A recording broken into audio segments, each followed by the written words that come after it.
اهلا وسهلا بكم. معاكم مهندس احمد صلاح، والنهارده هنتكلم عن تركايه مهمه وبسيطه في برنامج ريفت. بس قبل ما نتعلمها مع بعض، اعمل لايك وفولو عشان انا كل يوم بنزل محتوى خاص بالهندسه المعماريه والهندسه المدنيه، وبالذات برامج الريفت و 3 دي ماكس. طيب انا عندي هنا الباب بتاعي، والمفترض ان فوق الباب بتاعي يكون فيه لينتل. طيب الطريقه التقليديه عشان اعمل لينتل دي ان انا هاجي هنا اعمل فيلد ريجن وبالشكل اللي انا عايز اعمله او بالهايت اللي انا عايز اعمله، وهاجي هنا وهعمل الفيلد ريجن. طبعا الكلام ده مش كلام سليم ومش ملوش اي علاقه بالبيم ومش عملي على المدى الطويل. طيب اعمل ايه لو انا عايز اعمل لينتل وتكون موجوده جوه فاميلي الباب بتاعتي؟ طيب اول حاجه هدخل جوه فاميلي الباب، هفتح فاميلي الباب. ودلوقتي بعد ما فتحت الفاميلي بتاعتي هقدر اعمل قطاع فيها بالشكل ده، وهتخيل شكل اللينتل قبل ما اعملها. انا دلوقتي اللينتل بتاعتي هيكون فيها رفرفه من على اليمين ومن على الشمال.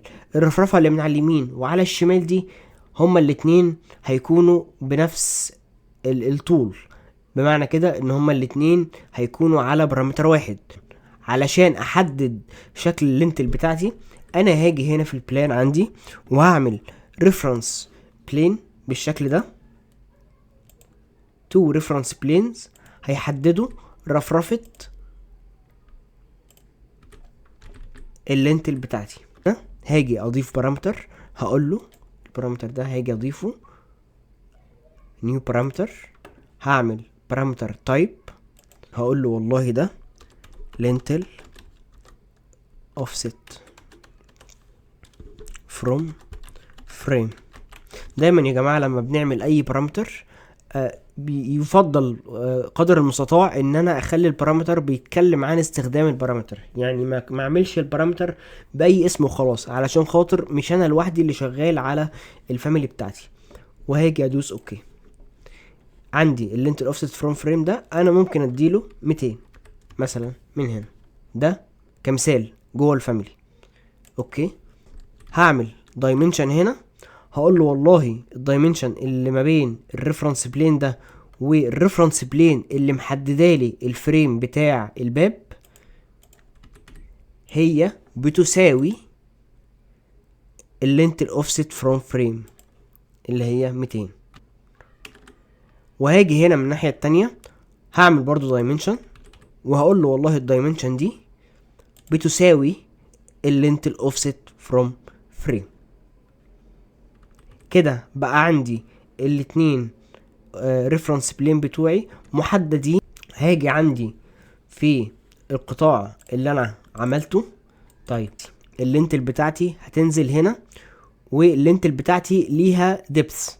الديبس ده هحدده معايا برضو بريفرنس بلين، يبقى هاجي في القطاع بتاعي هعمل ريفرنس بلين هنا، وهقول له انه هاجي هنا عند فاميلي تايبس، هاجي اعمل بارامتر جديد هقول له ده لينتل ديبث. تمام، وهيكون تايب بارامتر. اوكي، وهيبقى مثلا برضو 200 وهدوس اوكي.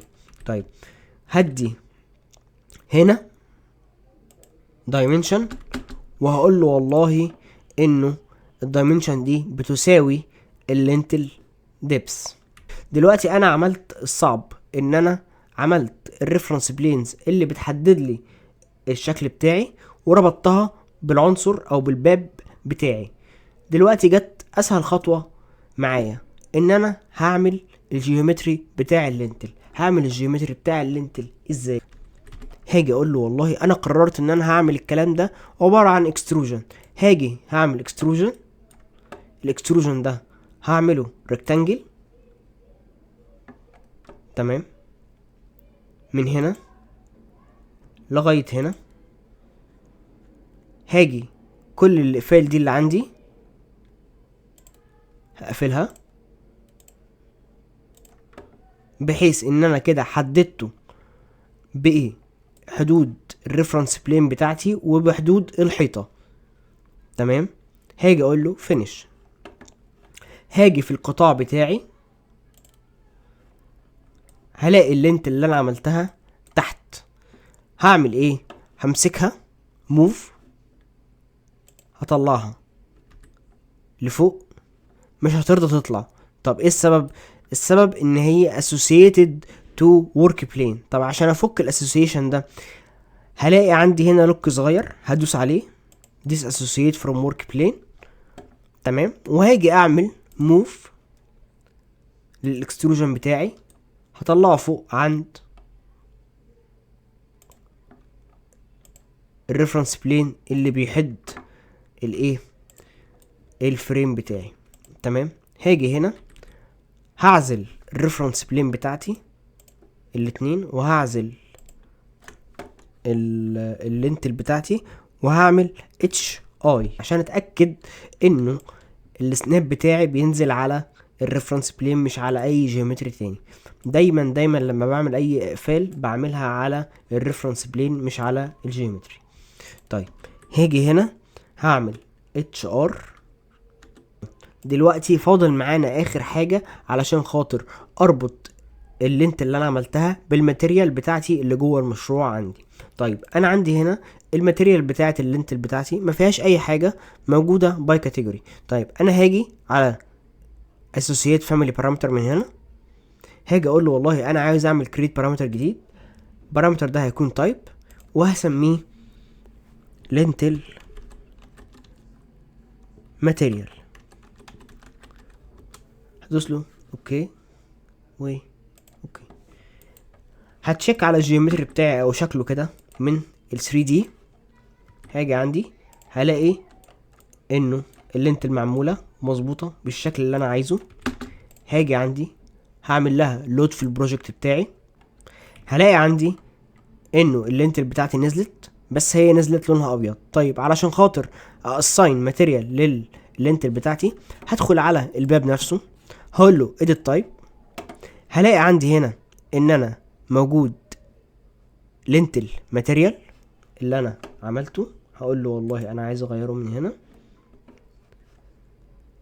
انا عندي هنا كونكريت كاستم بليس جراي، هي متغير فيها، فانا هغيرها هخليها ان هي تكون سوليد فيل والكلر بتاعها يكون رمادي، مع ملاحظة ان انا اقدر اتحكم في اللينتل ديبس واللينتل اوفست فروم فريم من هنا مباشرة، مش لازم اخش على الفاميلي وهدوس اوكي.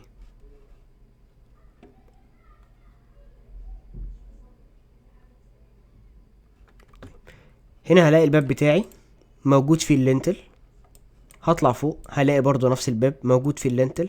هطلع فوق هلاقي الباب موجود فيه اللينتل. وكده بقى الشكل الطبيعي بتاعي انه الباب موجود فيه اللينتل بتاعته من غير ما اعمل اي فيلد ريجن.